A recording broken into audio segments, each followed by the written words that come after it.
All right, folks, it's Mike the Ref back here at the Northgate Lions Senior Center.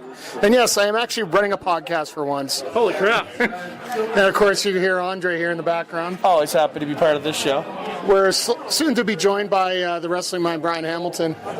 And this was PWA Fruition, the lead-in show to the anniversary show, the 17th anniversary. Yeah. Which featured a number one contenders tournament. And only one ref all night. Yeah, well, he did his best. Let's put it that way. Let's say that. It was hard for him, but he did his best. He was hard all night. Shut up, Andre. Well, let's dive right in here because we're going to make this quick before we get kicked out of the building. Because Yeah. a little It's going to be a quick calls. with the tournament set up, it usually takes a little longer to run here. And just as we have the wrestling mind, Brian Hamilton, just showing up here. How's it going, guys? All right, first match off the block here, we have Michael Allen, Richard Clark, Mark. and Bobby Sharp Bobby. taking on Team Hall of Fame. Hall of Shame. Yeah, shut up. Dirty Duke Durango and the Man of Steel, Chris Steele. Chris, the Man of Steel. Sorry. Anyway, so the match started with, well, I guess the match didn't start with a lot of warm-up exercises by the super athletic team. This is ridiculous. Of Bobby and Clark there. They decided to do some rolling abs, some bicep workouts, some tricep workouts. Yes, guys, I do know what those exercises are. No, you don't do them, but you know. Shut up. I guess I'm gonna be using a lot of those terms, but the actual match time of this match, I think, was close to about 20 seconds. As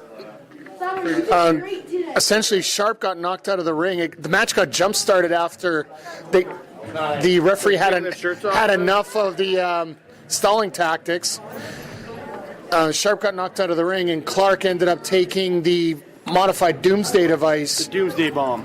Yeah, essentially a Doomsday Bomb with a clothesline powerbomb combination with the 1-2-3 for Dirty Duke and Chris Steele advancing to the final of the tag team tournament in the main event.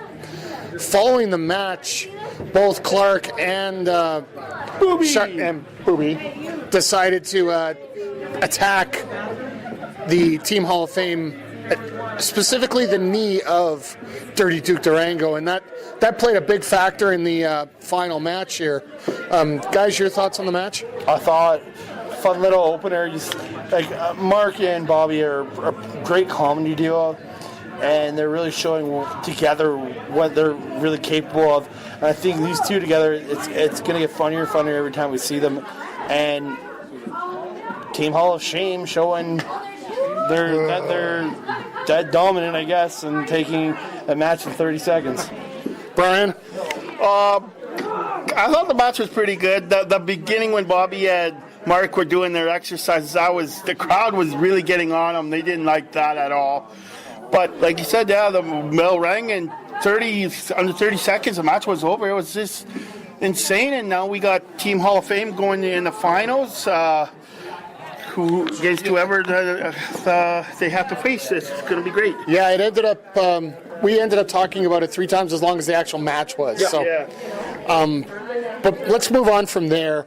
We had our second match of the night. Match number 2. And I'm gonna say this is my first complaint of the night. This has been an issue that I've seen. I'm gonna go into a bit of a general manager mode as I'm talking here on this one. You had Colton Kelly, one half of the PWA Falcon, get it right. one half of the PWA Tag Team Champions taking on Tiger Ali Safe. But did you see who returned with him on the outside? The time-traveling millennial is back. Dr. Kyoto.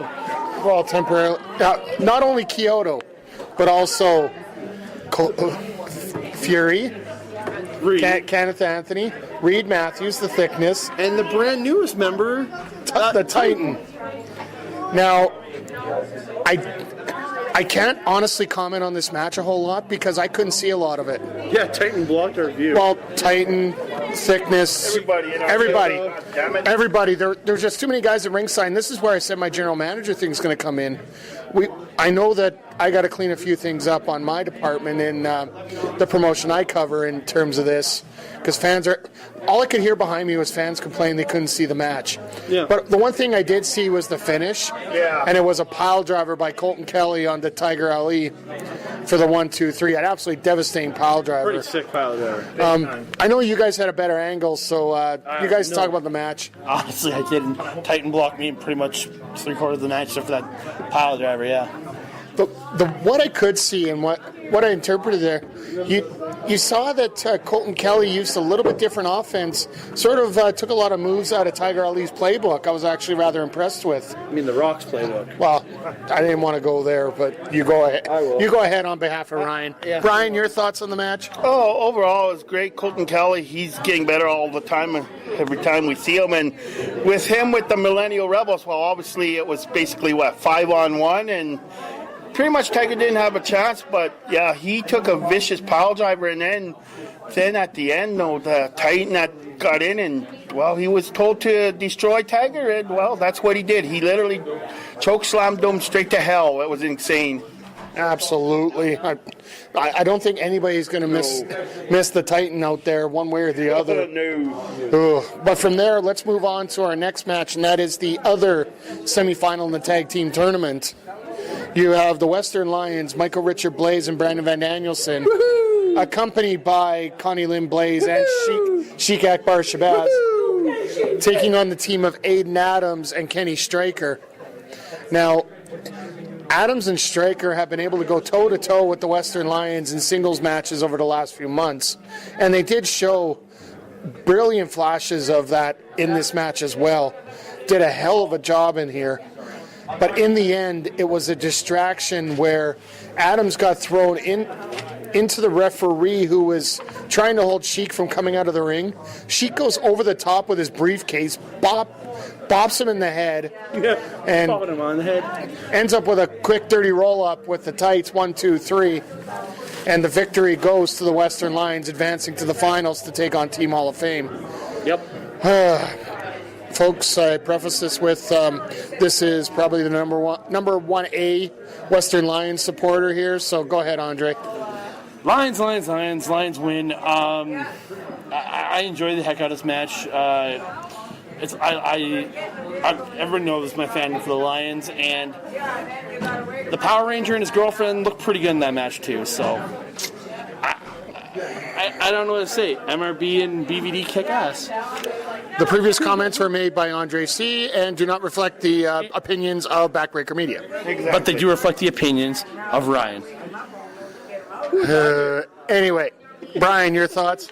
Oh, overall, I thought it was a pretty decent match up until the end when Connie then got kind of involved. She got in the ring and literally kicked Aiden in the nuts, and which allowed MRB. Actually, it was a arm shot, not a arm kick. shot, whatever. Yeah, she got in. She helped her team get the major win. Great for them. So now they have a big match in the main event against Team Hall of Fame, which is going to be terrific to see tonight.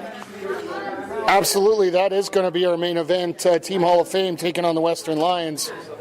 But going on from there, we had the Mayhem Championship on the line in an I Quit match, and this goes back to match number 2. Too many people. Where you had the Thickness Reed Matthews, accompanied by everybody, their dog and their dog's cousin. The time-traveling millennial, Dr. Kyoto. Kyoto, Fury, Colton, Titan, taking on Bryce the Slammer Sova. Yeah. Now, an I Quit match, it's very simple. No DQs, no countouts. So all those guys out there could be involved in the match, and they were. Okay. There were some shots in there that were absolutely unbelievable. Andre's chomping at the bit here, so I just have to say one thing. Sitting in the crowd, listening to certain people, as Reed Matthews decided to use a chair, people on the outside got mad. As Reed Matthews used his partners, people got mad. But as soon as Slammer got in chair and started being on Reed Matthews, everybody seemed to be fine with that. I don't see what the difference is between either of them being that everything's legal.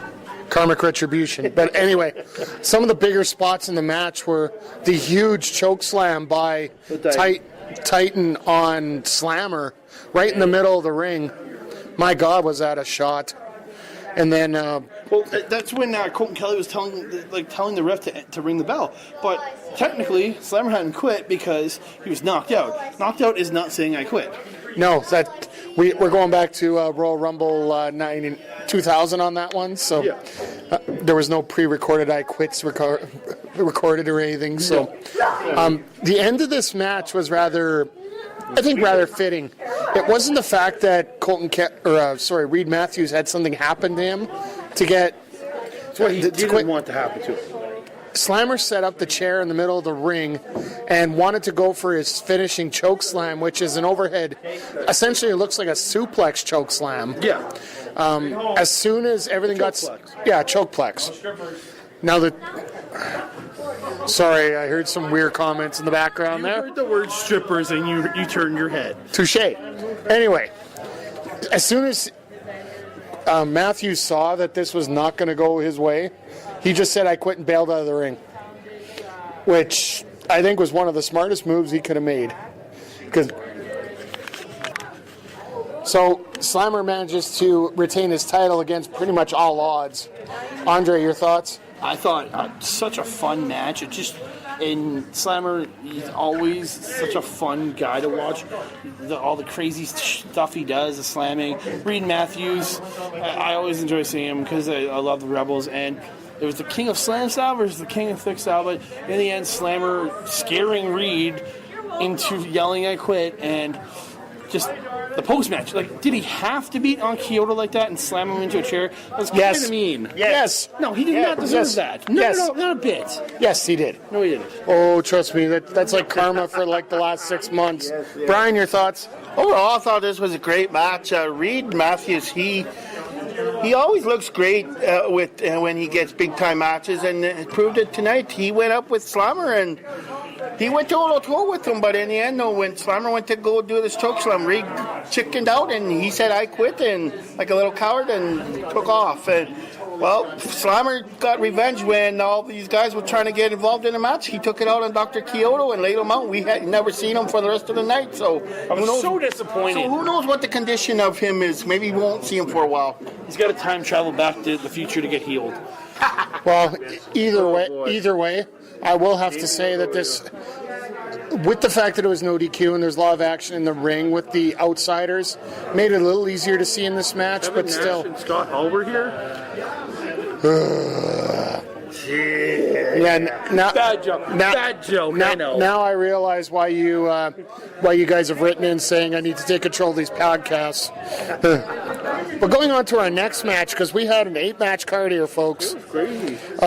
We had Kat Von Hees returning to a PWA ring in Edmonton to take on a newcomer, Davey O'Doyle. O'Doyle rules! Yes, that's what was on his tights. But he stole that from Billy Madison. Everybody steals everything from everything these days. Come on now. But that's a sacred line. Anyway, this match here had to live up to going up after the Mayhem match, and the crowd was a little bit spent, I found, during this match. Dead. And also, they were behind Kat. Yeah. Which... Well, it's the factor that is, Kat, she's, for one, a great women's wrestler that has really come in to tangle with the boys, and two, we didn't know who the hell this guy was. That's the thing. When you got an established character like Kat wrestling, and then she's taking on a guy who nobody knows, obviously Kat's going to be cheered over. I will say this still was a really good match for a newcomer in Davey O'Doyle coming out. The ending of this match, Kat ended up crotched on the second rope, and it looked like O'Doyle was looking to give a Shattered Dreams to her. Yeah. Based on the fact that Kat decided to kick his butt more than once, and also gave him a few shots to the O'Doyles, but I digress at that point. They were all inner thigh shots and tailbone shots. Come on. Bobby Sharp comes out, causes a bit of a distraction. Another shot to the O'Doyles. Leads to an impact buster for the implant buster, sorry. Leading to the 1-2-3. And Kat Von Hees was the winner. Andre, you got any other thoughts on this match and what you've already said? No, it's again, the Cat looking dominant as she always does. O'Doyle not really impressing me that much in this match. I think it's kind of hard to be impressed by a new guy wrestler coming in, facing off against a woman, I guess. It's kind of hard to get behind him and really feel for him, I guess. I don't know. I think we will get behind him. It just takes a little bit of time right now. Brian, your thoughts? Oh, I thought it was a great match. Davey O'Doyle, first time seeing him, I was very impressed with him. He kind of went toe-to-toe with Kat, but in the end, no, Kat's too much power.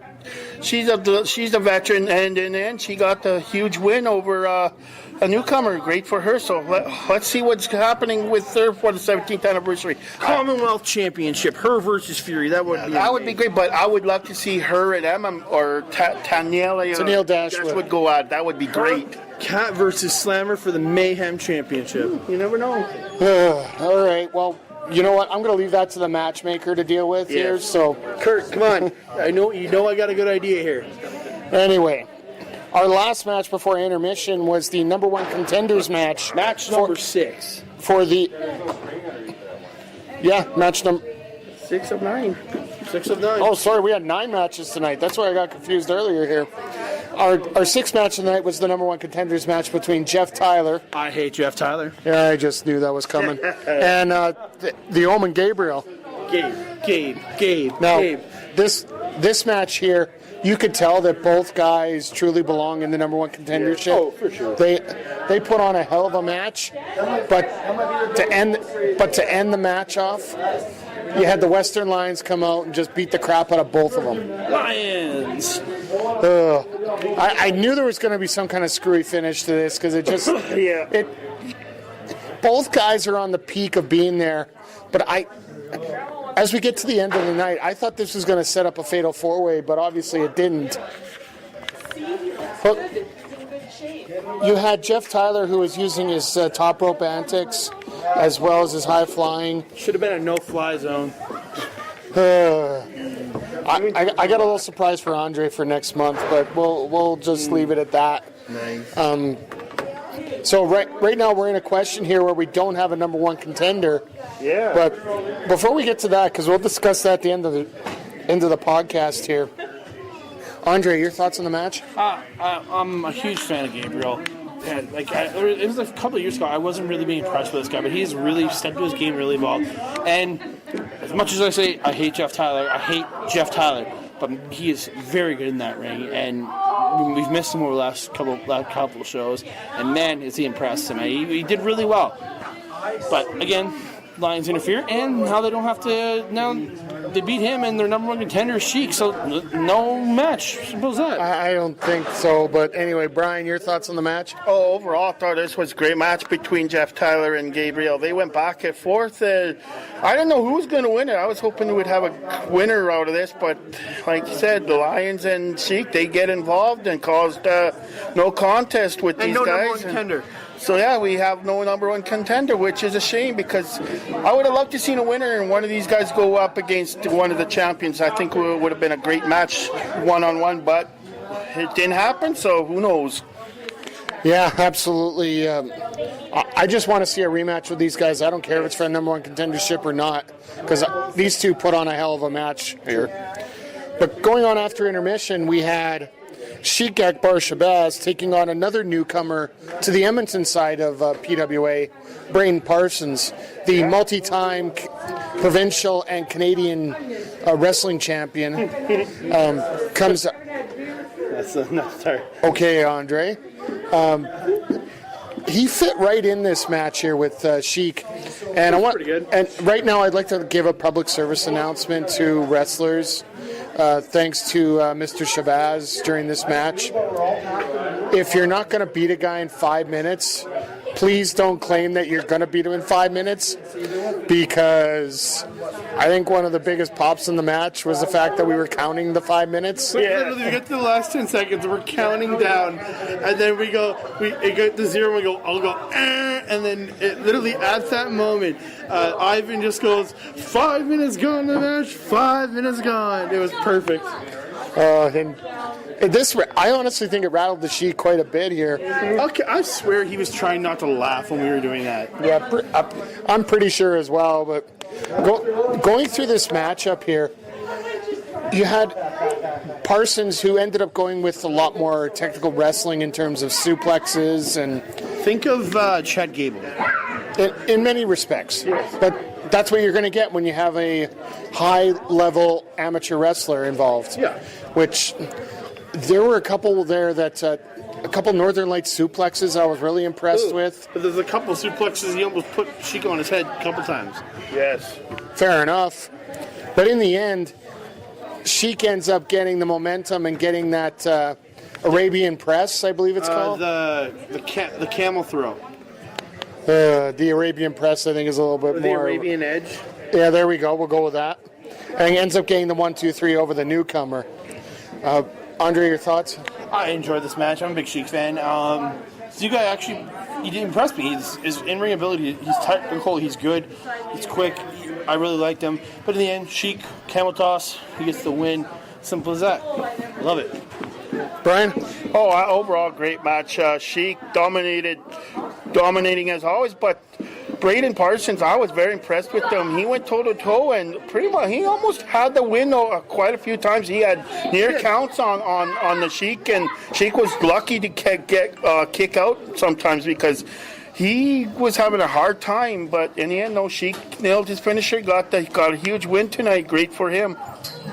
Absolutely. It was a hell of a match between these two, and a great debut. Now, going on from there, this is the, I call this the Ric Flair legacy of the Commonwealth title.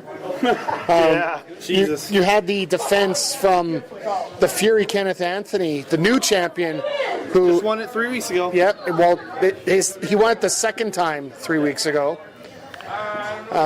taking on the former champion Mo Jabari. Kid Chocolate, Mo Jabari. Kid Chocolate, yes. Who I want to give a shout out. If you check out his Instagram, they just came up with new HIW Tag Team Championships, and him and Phil Deadly are the tag champs out there, and they are beautiful titles. Nice. Just like the titles up here in PWA are beautiful as well. Yeah, because they're held by the Millennial Realm. Oh, shut up. And they're Shut up. Anyway, this was, for what I could see, because I have to repeat that again, we didn't have Kyoto out there, but we had everybody else. Oh, I miss Kyoto in this match. But it was a very good match back and forth with these two. Very, very tight. You had Jabari keeping the match flowing rather quickly, and Fury keeping up step by step. But in the end, you get the double pin, small package. Both sets of shoulders are down for the 1-2-3. So this ended up being a no contest. So now, okay, go. You say what you're going to say, and then I'll. I was going to say we'll talk about what's going to happen. What happened after that? After this, but Andre, I want your thoughts about what happened during the match. Okay, Mo Jabari impresses me every time he comes out. Like his in-ring skill is.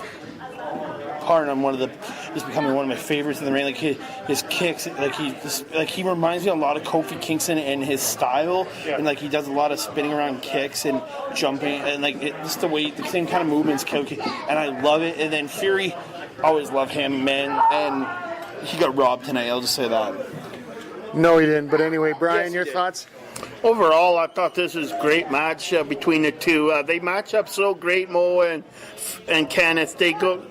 They're so great together. The moves that they were doing was just insane. And in the end, though, like we had a double pin, and then wow, what an announcement by Kurt! It was shocking. So after the match, it's a double pin. Everybody's all confused. What the heck's going on? So Kurt comes out and basically vacates the title. Okay. This is where my problem is. In all the situations where you've seen like a double pin or something of the sort, the tie goes to the champion. The champion retains in the event of a tie. You don't vacate a belt because there was a tie. You let the champion have his belt, and you just make the stipulation for the next show just like it was. It wouldn't have made a difference. The champion should still be the champion. He should still be champion. I think we're going to have to go to the instant replay because I'm pretty sure I saw one shoulder up from Jabari. But I saw a shoulder up from Fury. Well, like I said, we'd have to go to the instant replay. I think that's why Kurt vacated the title. But now, in the event, regardless, let's keep this podcast flowing here. Ugh. So Kurt makes the announcement. He vacates the title. Decides he's going to put it up, hanging high above at Nate. And the only way to get it is climbing a ladder and retrieving the belt. Now that's a fly zone. Definitely. I'm going to get it again. You are. These two are going to absolutely kill it in this match because I think this is going to be an insane match. March 24th at Nate. If you guys don't have your tickets, get them now because we'll be there in the front row, baby. Absolutely. That was a hell of an announcement, but let's get to our main event here. It just gets better. First of all, let's go to the match before we do anything. You have Team Hall of Fame coming out taking on the Western Lions. And you notice right away that Dirty Duke has a bad wheel coming out. Oh, yeah. And that ends up being the focus of the match. Rightly so, right? With Steele starting out the match, trying not to tag out as much as possible. And then when Duke comes in, he does get worked on by the leg, which, like you said, is... If somebody's getting injured, you take advantage of it. Simple as that. Absolutely. And Duke gutted it out through numerous submission maneuvers. Yeah. And a lot of cheating by the... Hey, Western Lions did not cheat. They took opportunities where they could. They were pulling on the rope during the figure four. They were taking opportunities where they could. All right, the ref was distracted on the outside, and he took the opportunity. I'm gonna have to get a BS filter for this, yes. So we'll see if I can come up with that for the anniversary show. But in the end, a similar situation to the first match comes up, where the referee is distracted by Shabazz outside the ring. He's trying to get in again. They were trying to set up Dirty Duke to take the briefcase shot over the top. No, Chris Steele. Oh, yeah, sorry, my apologies. Trying to set up Steele for that. Steele turns it around. Blais gets the briefcase shot. And then BVD gets thrown to the other side. BVD gets thrown out, and then they set up for their Doomsday Bomb and get it on Blais. On Blais, and he gets the one. Durango gets the 1, 2, 3, and they become the number one contenders, or a guaranteed shot at the titles against the Millennial Rebels. I guess Hall of Shame is against the Rebels now. Before we get to the announcement after the match, thoughts on the match? I enjoyed the hell out of it. As always, I enjoy any match the Lions are in, but as much as I rag on Hall of Shame, man, they're such a good team. What these two have done in their careers and what they still have to do. The ability, both these men, they're just, and when you put these two teams together, you get an instant classic like we watched out there. Yes, there was some chicanery and other things, like the opportunities that the Lions took, but it was a good match. Brian? Oh, great match.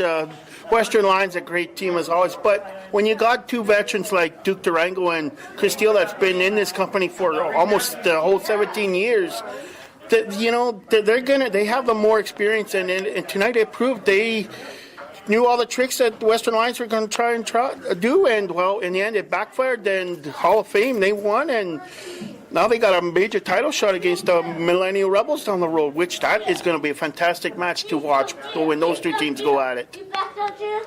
Yep. Yeah, it was. One thing I want to give a shout out to in this match was the interference by Contender and Blais. Yeah, as much as I hate what I see between the way she acts. What the heck? There you go. Sorry, momentary distraction with phone conversations and whatnot there, folks. But the one thing I did, she ended up the spots that she was trying to interfere actually worked out rather perfect. And then also that double knees in the corner to Dirty Duke. Double knees. She hit it properly. Yeah, no, she did great. Yeah, so want to give a shout out to her in this. But after the match, Mr. Sorokin comes out and makes the huge announcement. Sheik decides he's not going to cash in his title shot at the anniversary show. That's smart. I wouldn't expect him to. So then Kurt decides, okay, you guys come out and interfere. We're going to have a 6-man tag. It is going to be the Western Lions and Sheik Akbar Shabazz taking on Jeff Tyler, the Omen Gabriel, and the returning for the 4th time, the Fallen Angel, Christopher Daniels. Okay, I feel really bad here now because I started with the rest of the crowd, started chanting "Fallen Angel" and chanting for Daniels, and then MRB just looks at me and he goes, "You have forsaken me."